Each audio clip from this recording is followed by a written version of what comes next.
Okay, so now let's talk a little bit about spelling. And remember, spelling is developmental, and it's important to understand that because oftentimes you'll have parents. Spelling is one of those things that people are really attached to. And I think it's because it's so visible, it's so obvious. When there are spelling issues, we can really see them, and people feel very threatened about that. And also, we often judge people by how they spell. So it is important, but it's also developmental. So what that means is just like there are reading stages and developmental reading stages that we can identify, so it goes with spelling. And if you can help a parent identify that their child is in a particular spelling stage and that they're moving towards the next one, I think that will take some of the edge off. So spelling development, there's the pre-communicative where there's really no understanding that letters represent sounds. Kids might just be squiggling or drawing pictures if they've seen writing modeled. And then we move on to the semi-phonetic. There's an attempt to use letters to represent sounds. Knowledge of sound symbol relationships are poorly developed. And by the way, Gunning has a good discussion of this. And you can also refer to your friendly Ready for RICA book to look at some spelling information. Then there's the phonetic, where their letters represent sounds, and there's pretty much a one-to-one correspondence of every sound in a word. Transitional means kids are close to conventional spelling. They understand most of the regular patterns in English, the phonemes, the onsets and rhymes, the diphthongs and things, and all sounds are represented, and most of them are correct. And then, of course, conventional, where most of the spelling is correct most of the time. When we are teaching spelling, there are some things to keep in mind. We can differentiate the number of words per child, so it doesn't have to be 20-word lists for every kid once a week. As a matter of fact, that would be way too many. It's ideal if you can look at patterns. So if you're teaching kids spelling of, say, the IGHT word pattern and ITE word pattern, so the long I sound, using those two, you could have a group of words with one spelling and a group of words with another, and maybe have kids sort and match and look for patterns themselves before you actually tell them the patterns. You could teach high frequency words and content area words, so things in the science or in the math or in history. And of course, words that relate to each other like synonyms and antonyms. The ideal for spelling practice is that pretest, self-study, and then retest. For example, the spelling flip chart that we used in 462. And of course, any multisensory techniques, if you can include visuals and colors. Teachers sometimes will draw shapes around words like up on their word wall, have auditory practice, kinesthetic things maybe for creating their spelling words. I think we talked about in 462. They could have letters cut out of sandpaper and let them manipulate the sandpaper shapes into a spelling word. You could have stamps where kids stamp letters on stamps and they stamp their spelling words.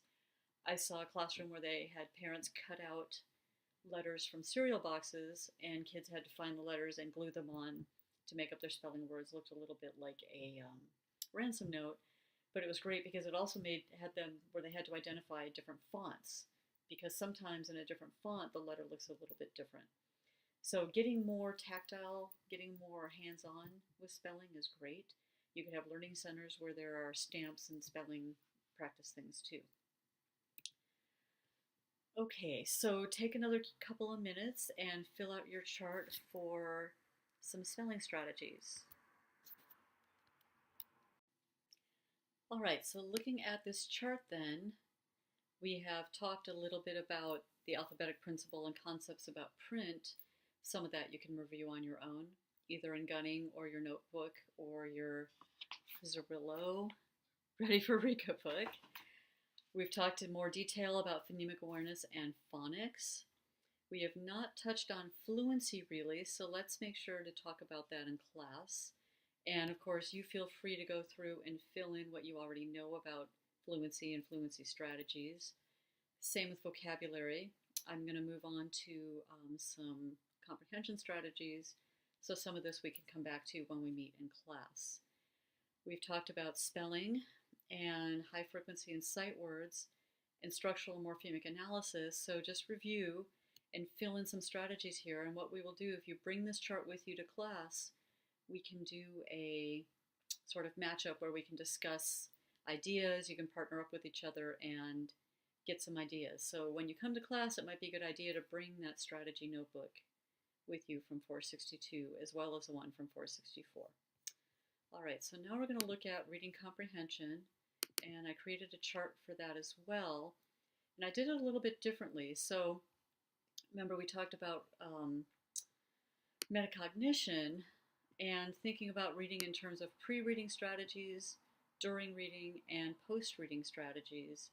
And then finally some strategies that are particularly good for narrative text and some that are good for expository. And also keep in mind strategies that might be really good for inferencing, for example, that question-answer relationship one. That could work for both narrative and expository and is excellent for inference. So think about that as we go back to the PowerPoint here and looking at comprehension. So remember, if you haven't gotten anything, I hope you got this out of the class because we've gone over it multiple times.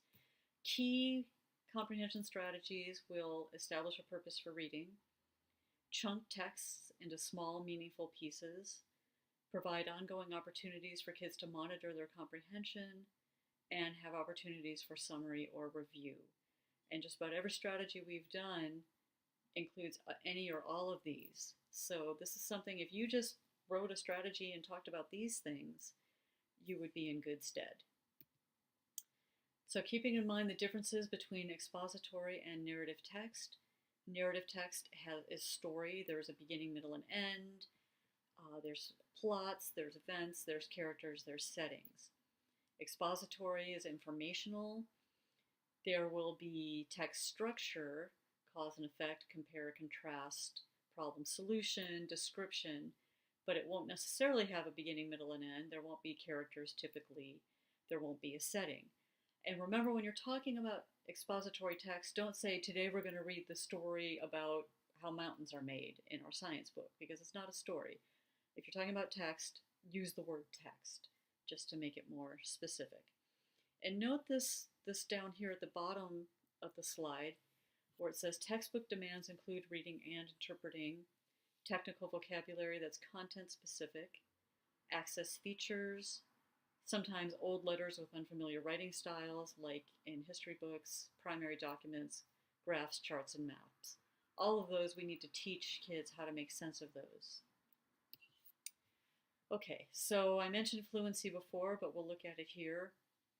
The goal with fluency is to minimize decoding issues so kids can focus on meaning. If kids are really struggling with decoding, then a lot of their cognitive energy is going to sounding out the word, and they're not paying much attention to what the word means. Indicators of fluency include accuracy, reading rate, and prosody, which means reading with expression, pitch, and pause. So one thing we have to be careful about is they got to be big for a while, those timed reading tests where kids are reading as many words as they can in a minute for time. But what that teaches is kids to read really fast, but it doesn't really teach kids about comprehension. So I'm not in favor of timed reading. There are other ways to support fluency, like rereading, like performance. If kids have to perform things, they're going to be more motivated to rehearse, reread, and practice before going to perform. And if you have kids who are struggling, you can have them buddy read or partner read or echo read, where they might read one after the other or read even at the same time, so the stronger reader can support the one who's not as strong. Also, reader's theater is an excellent strategy for fluency and to support language learners as well. So you can fill some of those in on your chart. Alrighty, so building vocabulary, academic language, and background knowledge. Remember we talked about context clues in 462, where you can teach kids how to identify when the context clues are provided in the text and the 4 different kinds of context clues. There was apposition signals set off by dashes or commas or parentheses. There's definition signals when it says the word is called or means. There's suggested meaning, where it's just, that's kind of, I think, what most people think about when they think context clues, where the meaning is sort of in there maybe, and then there's opposite meaning. She was in a bad mood, however, he was elated. All right, so By building academic language and background knowledge, we are engaging or building a schema which increases comprehension. Early vocabulary development supports later reading achievement. So kids that have a lot of language input when they're children, kids that get a lot of language engagement, kids that are read too often, that have these large speaking vocabulary, pick up reading much easier and pick up vocab much easier. They call it the Matthew effect, the rich get richer. So kids that have a lot of exposure to text tend to do better.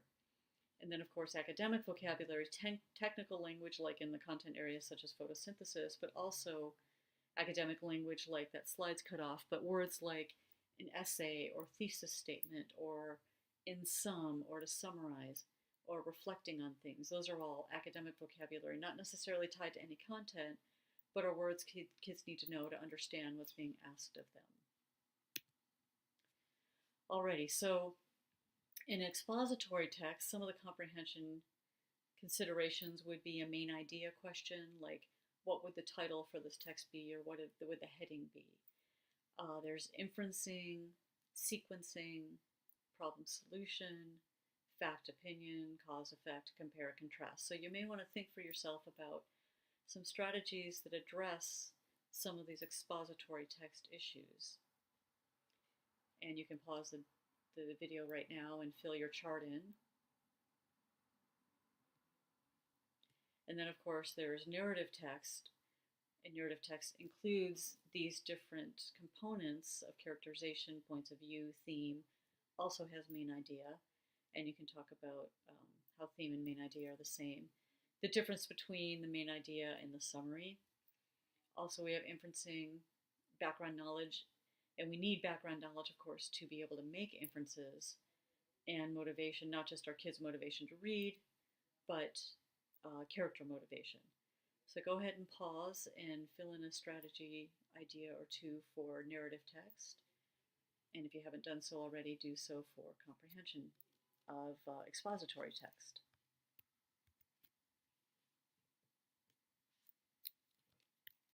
Okay, we are in the home stretch. Thanks for hanging in there. We're almost done. I just wanted to do a quick little touch on for metacognition, which is thinking about your thinking. So we want our kids to be able to develop a plan for reading, use monitoring so they're aware when they're losing comprehension and can have a toolbox of strategies they can use to get meaning back. Be able to evaluate their thinking after their reading. Did the strategies they used help them comprehend the text, and also critically analyze the thinking as well. And there's a link here if you want to check out some more information about metacognitive strategies. Finally, remember motivation and engagement. Giving kids choice is huge, huge, huge. Anytime they can choose between what kind of assignment they're going to do, the text they're going to read, who they're going to work with, anything like that is significant. Of course, matching their interest to text, giving them opportunities to be interactive and collaborative. Multiple modalities, as we know, is really important. And if kids have a sense of personal efficacy, in other words, if they feel like they can do it, if you give a third grader War and Peace, they're going to give up before they start because it's this thick and there's no way they could read it. But if you give a third grader Junie Jones, that's something well within their level. And even some third graders might even want to tackle something like Harry Potter because they're so highly motivated, even if it's above their grade level. So sometimes motivation can carry a kid farther than they might go on their own, but a lot of times they feel like they have to be able to do it. All right, so that's all we're going to do for tonight.